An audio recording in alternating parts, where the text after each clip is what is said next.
welcome back to my YouTube channel. For today's video, here are the 10 essential checklists for backpackers. It's for safety, survival, and basic comfort.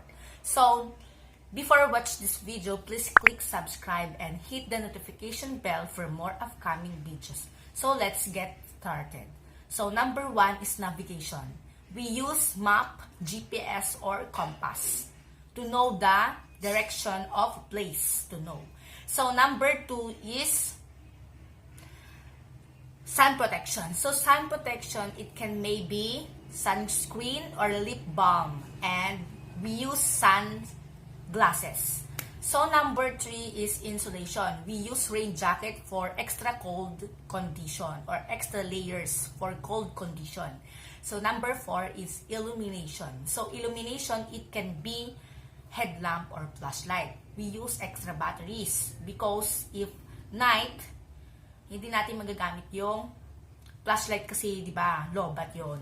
Oh, batteries, extra batteries. So, number 5 is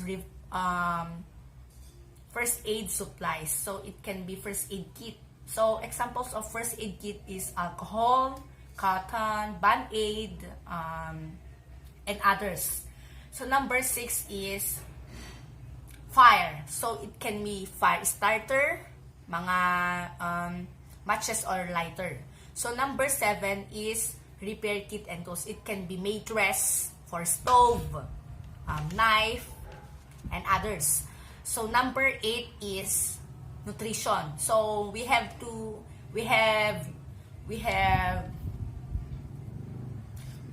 extra days to supply of food. We have supply food because it can make our body healthy. So it can be maybe foods like such as vegetable, fruits, a quality of protein, and others. So number 9 is hydration.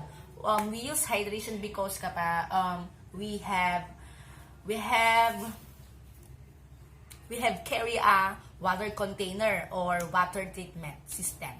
So number 10 is the most important thing to know is the emergency shelter. So emergency shelter, it can maybe tent, tarp, or reflective blanket. So reflective blanket is so important to us because it can use to basic comfort for sleep and comfortable or condition of our body to make comfortable in our life.